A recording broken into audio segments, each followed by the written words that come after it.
O experimento é esse aquário aqui, água nova, são 80 centímetros de comprimento o aquário e aparentemente 30 de largura e uns 40 ou 50 de altura. E cabe então razoável água. Coloquei também bastante plantas, porque as fêmeas, elas ao se reproduzirem, elas podem comer os filhotes. O movimento dos filhotes quando saem do corpo das fêmeas é um movimento que instiga elas. Eu não sei se haveria uma outra maneira da fêmea resolver essa questão instintiva alimentar, a não ser através de um pensamento, como o ser humano. Quer dizer, o ser humano tem um instinto, mas aí ele tem um pensamento e ele chega numa razoabilidade. E as fêmeas do Poecilidio reticulatus, elas agem pelo instinto. E isso é positivo porque esse instinto de grupo fez com que elas desovassem todas ao mesmo tempo.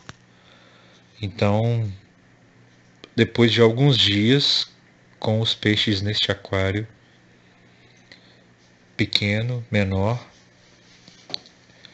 elas já desovaram cerca de uns 10 filhotes, talvez todas elas. Apesar de não ter nenhum macho no aquário, elas, enquanto fêmeas adultas, desde muito tempo têm algum sêmen guardado. Os poecilídeos, as fêmeas têm elas têm essa capacidade de armazenar o sêmen.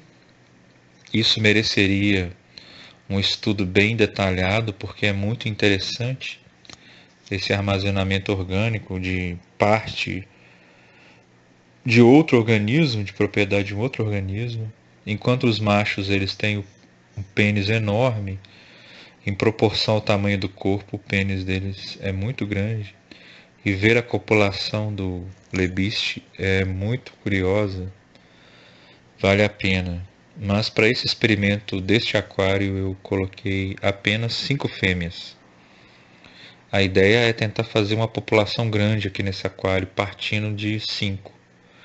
Então 5 bichinhos podem montar um grupo e talvez esse grupo possa chegar a 50 indivíduos adultos depois de um tempo. Seria multiplicar por 10 vezes. Por quanto tempo? Então já são mais ou menos uma semana que esse aquário está montado, desde a coleta da água, a água fica em descanso, depois as plantas, depois a luz, depois de um tempo os guppies, sem muito cuidado, sem medição de pH, sem medição de outros elementos da água, contando apenas com a resiliência do peixe, que é uma espécie totalmente adaptada ao clima brasileiro e às condições da água, também tem uma tolerância muito grande. E o aquário, dessa forma, fica estabilizado rapidamente. Ele tem um cascalho de fundo, um cascalho de rio, de cerrado. Esse cascalho que a gente encontra nos rios aqui de Minas, que é vendido nos mercados. E as plantas são as elódias. E também tem uma outra que eu não sei o nome, mas ela está só com a raiz na água. Então, depois de uma semana de aquário, partindo de 5 indivíduos da espécie dos lebistes, a gente já tem uma quantidade de talvez uns 15 peixes, se você contar que são filhotes, e que a taxa de mortalidade do peixe é muito alta, então talvez 90% não cheguem à idade adulta.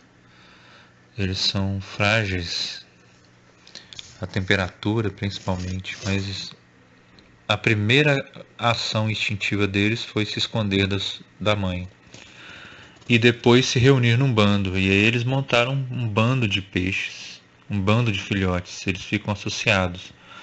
Primeira forma de associação Eles não têm uma relação parental com a mãe, ela não tem nenhum parental, não, é uma relação afetiva com a mãe, eles não têm nenhum envolvimento. Pelo contrário, quando ela desova, ela pode devorá-los. E eles já têm uma estrutura totalmente instintiva também para poder agir, se defender, buscar alimento. Então é uma capacidade adaptativa desse peixe tremenda. Você vê que 5 indivíduos fêmeas sem o macho, soltas em um aquário com mais de 50 litros, talvez bem mais que 50 litros. Depois de uma semana já temos uma prole, uma primeira geração. Isso significa que as fêmeas se adequaram ao lugar, encontraram condições agradáveis, elas estão tranquilas, não tem a inoportunidade dos machos, eles ficam transando o tempo todo, são agressivos entre si. Os machos causam uma balbúrdia no aquário. Balbúrdia, a palavra contemporânea do governo brasileiro. Os machos causam uma grande balbúrdia. A disputa entre eles, a busca da copulação constante com as fêmeas, agredindo elas, atacando elas a todos os segundos, enfiando o pênis, né? Ralando o pênis nela. Eles são extremamente hiperativos. Então, para esse experimento, eu escolhi um aquário apenas com as fêmeas, para partir delas, uma espécie de contabilidade da criação do aquário, para ver quanto tempo depois a gente tem uma população grande de indivíduos.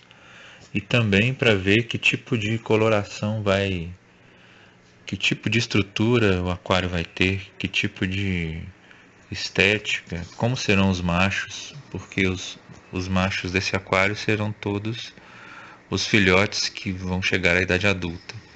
Então, que tipo de coloração eles vão ter, como é que as fêmeas pensaram isso. E ao longo desse estudo desse aquário, também observar o comportamento social das fêmeas, porque elas estão estabelecendo a estrutura viva do aquário, deste aquário. Então vamos ver qual é o potencial dessas fêmeas e talvez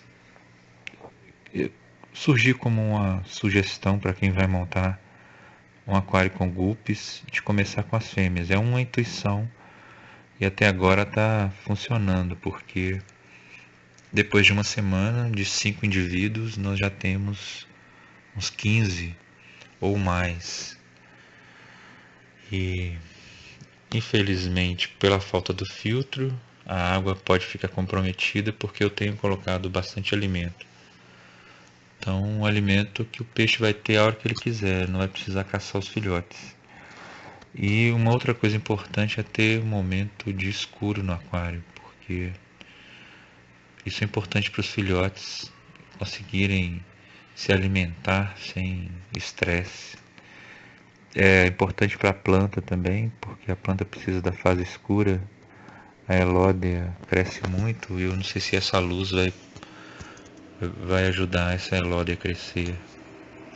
Mas as plantas precisam da fase escura também na fotossíntese. Então é esse o segundo momento com este aquário. E vamos trazer as atualizações semanais do desenvolvimento desse aquário. Até agora a água está tranquila, mesmo sem filtro. Mas eu estou sentindo as fêmeas um pouco quietas demais.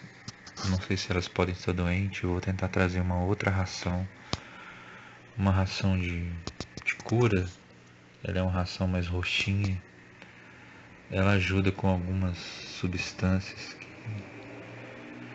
que podem favorecer as defesas do organismo desses peixinhos que são extremamente frágeis. O aquário vai ficar mais alegre quando os filhotes crescerem, porque o bando de guppy é muito alegre. Os machos brigando, transando, as fêmeas fugindo, desejando, voltando. É uma estrutura interessante. Agora, não sei como será essa estrutura. Se a gente conseguir chegar aos 50 indivíduos dentro do aquário, 50 adultos, e medir o tempo que a partir das 5 fêmeas até os 50 adultos, a gente vai ter uma ideia da formação populacional do lebiste.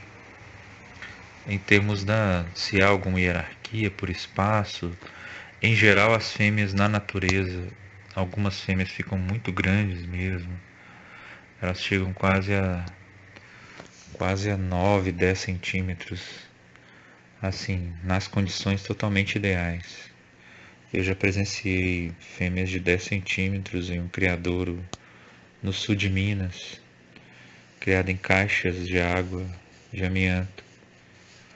O rapaz, ele conseguia trazer do córrego vários peixinhos, e as condições que ele criava nas caixas de água eram tão ideais que, além da reprodução ser grande, o tamanho do animal também. Os animais ficaram maiores que o comum. Isso faz pensar também a origem da espécie humana, né? Se de repente a espécie humana conseguiu se estabelecer pelo tipo de fêmeas que foram reunidas. A origem da espécie humana tem uma relação muito grande com as fêmeas. As fêmeas foram determinantes, mais do que os machos, no sentido da formação social.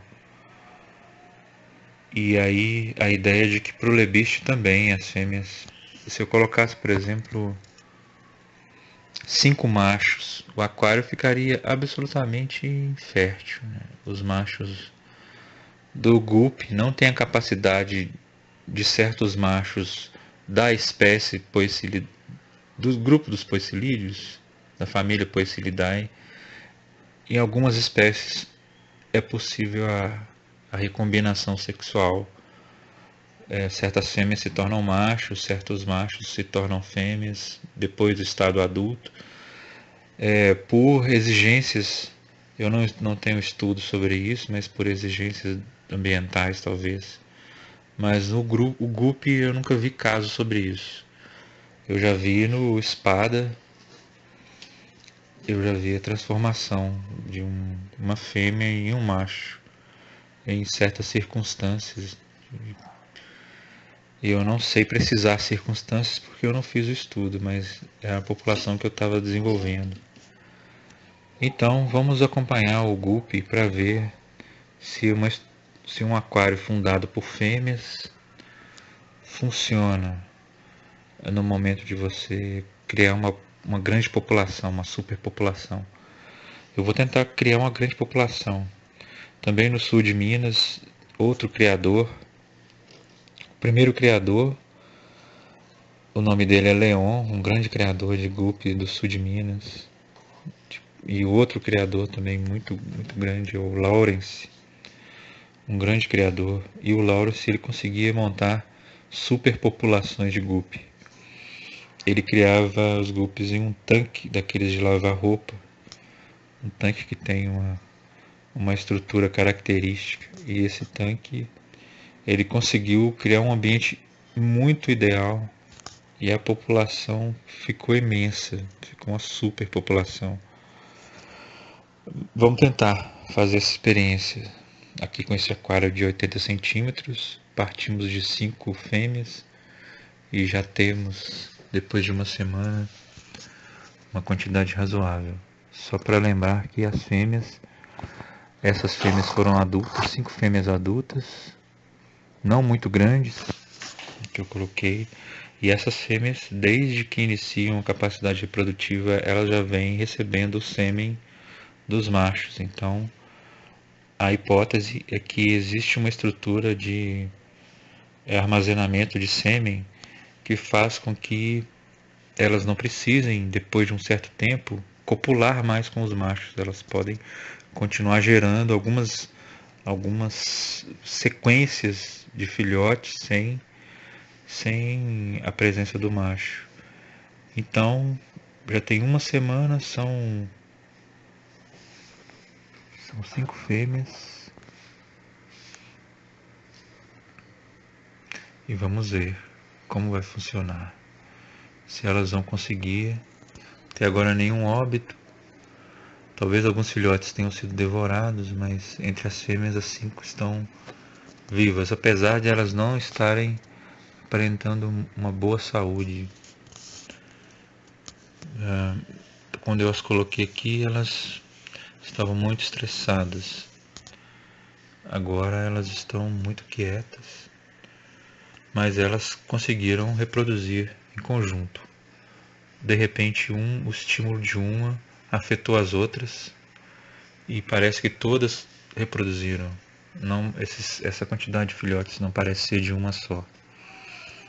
Então nós já temos uma mistura genética, já tem uma mistura genética bem aleatória.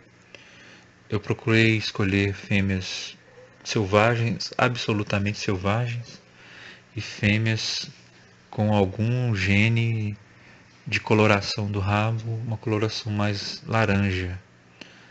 Então as fêmeas têm uma coloração alaranjada, três fêmeas adultas com coloração alaranjada nas caudas e 2 fêmeas absolutamente selvagens.